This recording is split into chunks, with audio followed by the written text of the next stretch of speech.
Hi friends, అందరికీ నమస్కారం. సులువైన పద్ధతిలో చిలుకలు ఎలా కుట్టాలో ఈ వీడియోలో చూపించడం జరిగింది. మన తెలంగాణ సాంప్రదాయం ప్రకారం చిలుకలు కుట్టడం జరిగింది. ఈ చిలుకలు పోచమ్మ తల్లికి ఇష్టమైన చిలుకలు. ఈ చిలుకలు పోచమ్మ తల్లికి ఎందుకు కడతారు అంటే, కోరిన కోరికలు జరిగినప్పుడు ఈ రెండు చిలుకలు కడతారు. ముందుగా మీరు మిషన్ యొక్క సూది, దారం మరియు బాబిన్ను సరిగ్గా అమర్చాలి. తర్వాత చిలుకలు కుట్టడం ప్రారంభించాలి. కొత్తది క్లాత్ తీసుకోవాలి. దానిని డబ్బా షేపులో క్లాత్ కట్ చేసుకోవాలి రెండు చిలుకలకు. తర్వాత చిలుక ముక్కును కట్ చేసుకోవాలి. మిషన్ కుట్టుతో క్రాస్ కుట్టు వేయాలి. ఈ రెండు చిలుకలను కుట్టు వేసిన తర్వాత రివర్స్లో తీసుకున్నాక కట్ చేసిన చిన్న చిన్న క్లాత్ ముక్కలను చిలుక పొట్ట భాగంలో పెట్టుకోవాలి. రెండు చిలుకలకు లాస్ట్కి సూది దారంతో కుట్టుకోవాలి లేదా మిషన్ కుట్టు వేసుకోవాలి. ఇలా కుట్టిన తర్వాత చిలుక రెక్కలు, తోక కోసం కొంచెం క్లాత్ తీసుకొని డబ్బా షేపులో కట్ చేసుకోవాలి. సూది దారంతో తోక భాగం రెక్కల భాగంపై కుట్టుకోవాలి. రెక్కలు, తోక కుట్టాక వీటిని చిన్న చిన్నగా లాస్ట్లో కట్ చేసుకోవాలి. ఎలా కట్ చేసుకోవాలో ఈ వీడియోలో చూపించడం జరిగింది. ఈ వీడియోను చూస్తూ కట్ చేయండి. ఇప్పుడు ఈ రెండు చిలుకలకు కండ్లు పెట్టాలి. కండ్ల కోసం కొంచెం క్లాత్ను తీసుకోవాలి. వాటిని గుండ్రంగా కట్ చేసుకోవాలి.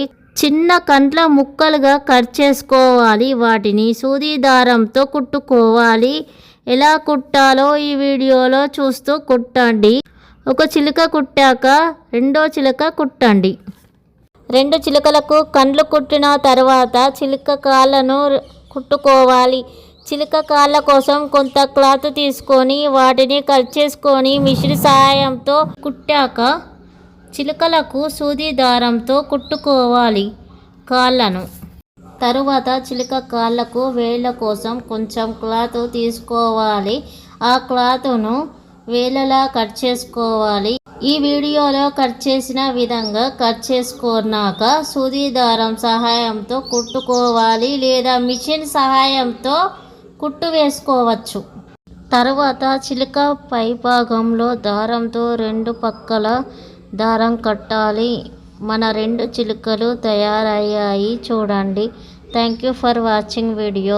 ఈ వీడియో ఎలా ఉందో కామెంట్ చేయండి. అలాగే ఈ చిన్న వీడియోకి లైక్ చేయండి. ఈ రెండు చిలుకలు కుట్టడం కోసం 40 minutes పట్టింది. ఈ వీడియో మీకు నచ్చుతుంది అనుకుంటున్నా. పోచమ్మ తల్లి గురించి కొన్ని ముఖ్యమైన విషయాలు తెలియజేస్తున్నా. పోచమ్మ తల్లి చిలుకల ప్రతిష్టత అనగా చిలుకలు అమ్మవారికి ప్రీతిపాత్రమైనవిగా భావిస్తారు. అమ్మవారి ఆలయాల్లో చిలుకను ప్రతిష్ఠించడం జరుగుతుంది.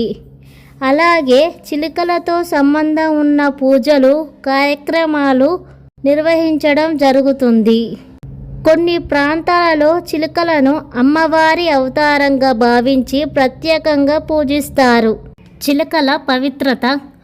చిలుకలు అమ్మవారికి పవిత్రమైనవిగా భావించబడతాయి. అమ్మవారి అవతారంగా కొన్ని ప్రాంతాలలో చిలుకలు అమ్మవారి అవతారంగా భావించబడి ప్రత్యేకంగా పూజించబడతాయి. ఆలయాలలో చిలుకల ప్రతిష్టత. అమ్మవారి ఆలయంలో చిలుకలను ప్రతిష్ఠించడం ఒక ఆచారం. చిలుకలతో సంబంధం ఉన్న పూజలు. చిలుకలతో సంబంధం ఉన్న పూజలు, కార్యక్రమాలు అమ్మవారిని సంతోషపెట్టడానికి నిర్వహిస్తారు. ప్రతిష్ఠ యొక్క ప్రాముఖ్యత. అమ్మవారి చిలుకల ప్రతిష్ఠ ద్వారా అమ్మవారి అనుగ్రహం గ్రామానికి లభిస్తుందని నమ్ముతారు. స్టిచ్చింగ్ చేసిన వారు జయలక్ష్మి గారు. థ్యాంక్ యూ సో మచ్ అక్క.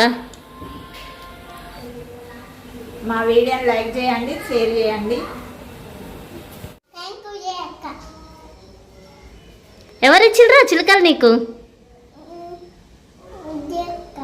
ఎవరు కుట్టిళ్ళు? నీకు తెలుసా జయ అక్క?